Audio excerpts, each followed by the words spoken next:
So we are in the month of Magha. I'm just starting over a little bit here. January through February is considered this powerful time. It's a great importance for healing and releasing ancestral karma.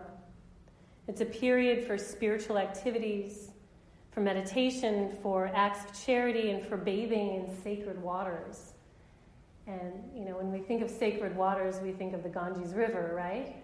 But you can make any body of water sacred, right? Just bless it.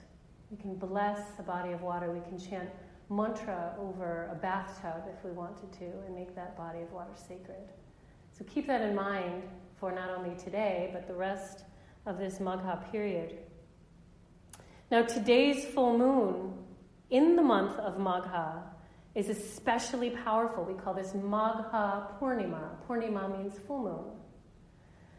And on this day, when the moon is at its most abundant, its most full, there's so much opportunity for healing, for releasing karma that holds you back, for blessings, for good luck. In Hindu legend, it maintains that Vishnu, the healing and sustaining God force, dwells in the Ganges River on this day. So this is one of the times in India where so many people get in and bathe as ritual in the Ganges River. It's sacred to bathe there during this time, always, but especially during this time. Buddhists consider today to be the day that the Buddha declared his approaching death transition. And it's said in Buddhist lore that when the Buddha was born, when the Buddha became enlightened, and when the Buddha died, there was a great earthquake each time. So I wonder if we'll be experiencing any more of those little earthquakes we've been feeling lately. Again, in the Buddhist perspective, this is a time for prayer, for ritual, for donation, and Tonglen, the practice of Tonglen, which was a topic of our most recent 40-day meditation journey. In ancient Vedic culture, which is that which I'm kind of most drawn to as a Vedic astrologer, the astrology of today is particularly auspicious and powerful for spiritual practice, for donation, mantra, and water remedies.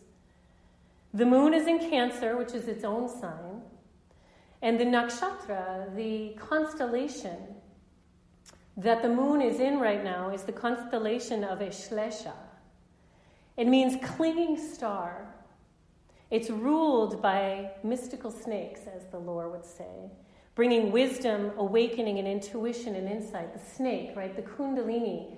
In a lot of Vedic symbolism, the snake is associated with the awakening spirituality, the awakening consciousness, the Kundalini that sits at the base of the spine. So today has a lot of potency with the Kundalini Shakti. This is why spiritual practice today, from a Vedic astrology perspective, is extremely powerful.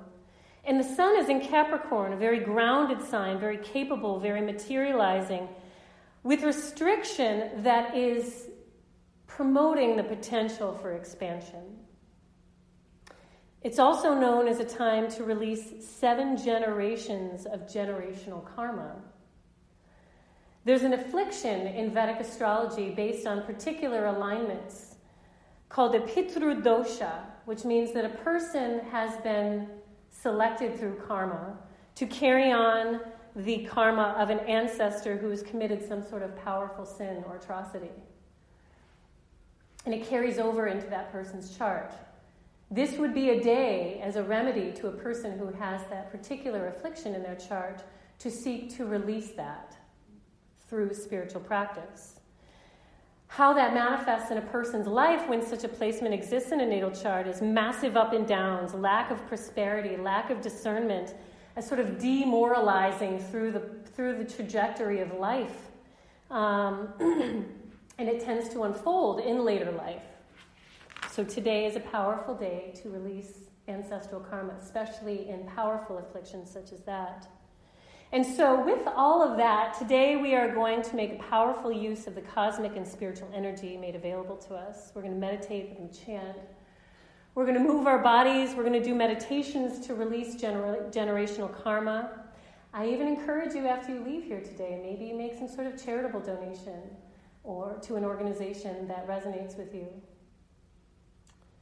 And I also suggest when we are practicing today to connect to your ancestral line. Feel your ancestors, those of them that you knew, those of them that you've heard stories about, those of them that you don't know. Make yourself available to their energy, because they know how to help you move through the karma that has been created by these previous lines, right? So use them as resources today through intuition. Try to drop the judging mind and avail yourself to those who came before you. And avail yourself to help neutralize the karmas of your family to benefit those who come after you. Yeah? Let's start with Sufi circles. Hands are on the shins, eyes are drawn up to third eye center.